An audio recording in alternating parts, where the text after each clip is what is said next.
Hadirin pemirsa TV One yang berbahagia. Kemudian di antara akhlak Rasulullah Sallallahu Alaihi Wasallam sebagai pemimpin umat, beliau dikenal sebagai pemimpin umat yang sangat sayang kepada umatnya.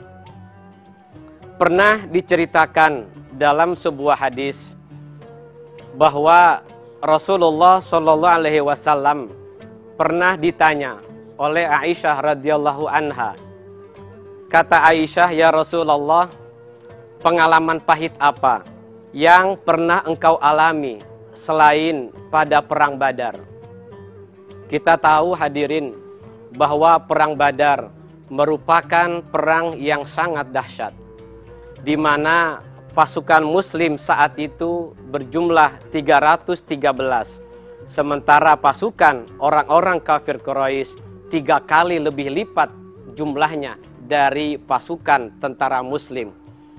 Begitu dahsyatnya perang Badar, begitu besar jihad yang dikerahkan, yang dikeluarkan oleh tentara muslim dalam menghadapi pasukan kafir Quraisy, hingga pasukan tentara muslim mendapatkan kemenangan yang gilang gemilang. Tapi kata Rasulullah, ada satu pengalaman pahit yang aku alami selain pada perang Badar, yakni pengalaman ketika aku melakukan dakwah ke kota Taif.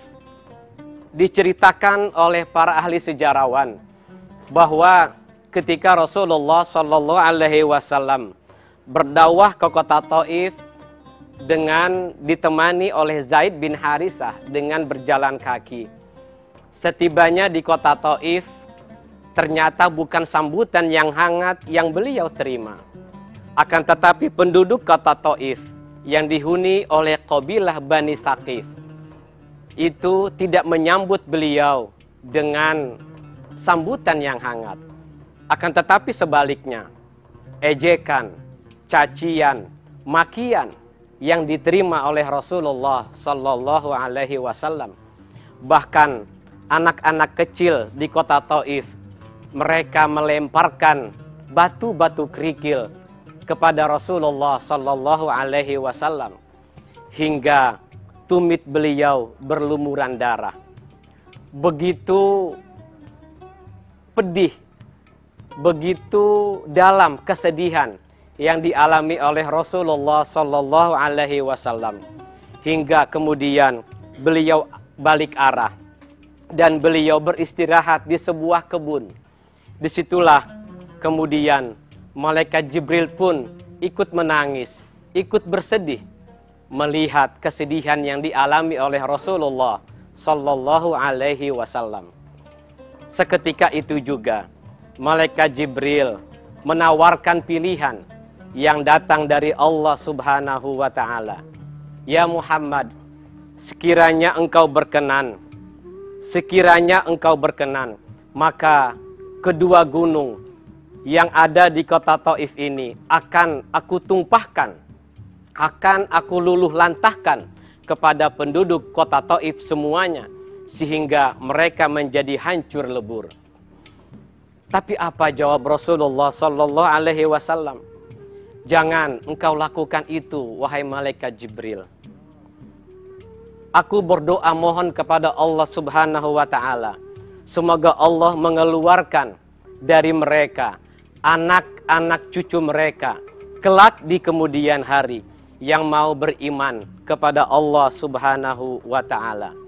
Bisa jadi hari ini mereka tidak beriman karena ketidaktahuan mereka, akan tetapi nanti kelak di kemudian hari anak cucu mereka akan beriman kepada Allah Subhanahu wa Ta'ala."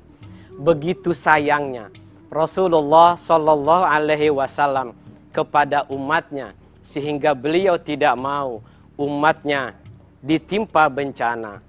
Biarlah kesedihan itu dialami oleh Rasulullah, jangan sampai kesedihan itu dialami oleh umatnya.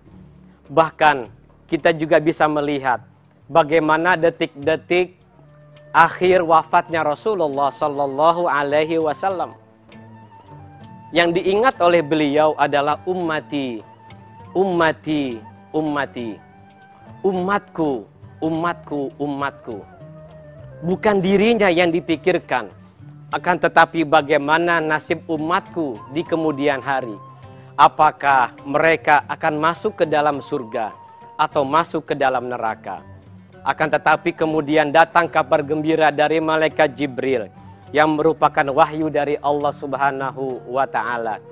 Jibril memberi kabar gembira bahwa umat Rasulullah Sallallahu Alaihi Wasallam yang betul-betul taat kepada ajaran Rasulullah Sallallahu Alaihi Wasallam, maka mereka akan masuk surga bersama Rasulullah Sallallahu Alaihi Wasallam.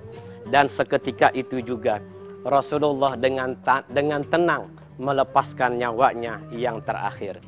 Hadirin para pemirsa TV One yang berbahagia, inilah sekelumit bagian kecil dari akhlak Rasulullah Sallallahu Alaihi Wasallam. Tentu masih banyak akhlak-akhlak Rasulullah Sallallahu Alaihi Wasallam yang lainnya yang tidak bisa dikupas dan dibahas secara luas dan detail pada pertemuan yang sangat terbatas ini. Karena itu, sebagai penutup dari tausiah ini, marilah sama-sama kita jadikan Rasulullah Sallallahu Alaihi Wasallam sebagai figur teladan kita dalam menjalani kehidupan kita sehari-hari, dengan harapan semoga kelak di kemudian hari kita akan berkumpul bersama Rasulullah Sallallahu Alaihi Wasallam. Karena kalau kita cinta dengan Rasulullah, fa insya Allah kita akan tergolong umatnya yang disabdakan oleh beliau, almar'u ma'aman ahabbah, bahwa seseorang nanti akan bersama dengan orang yang dicintainya.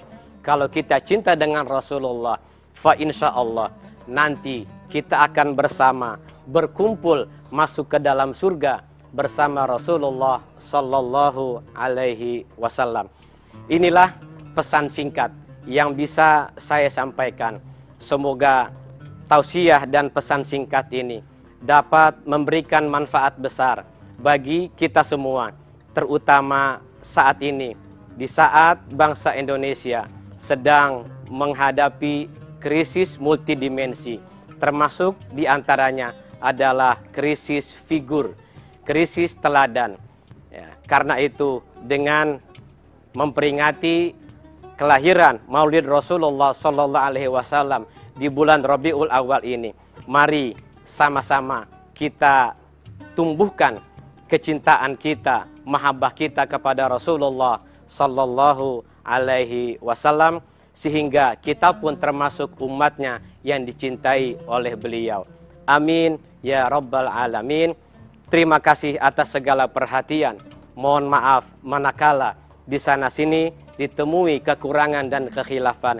Akhirnya saya ucapkan hadanallah wa iyyakum ila siratim mustaqim wal afa minkum. Wassalamualaikum warahmatullahi wabarakatuh.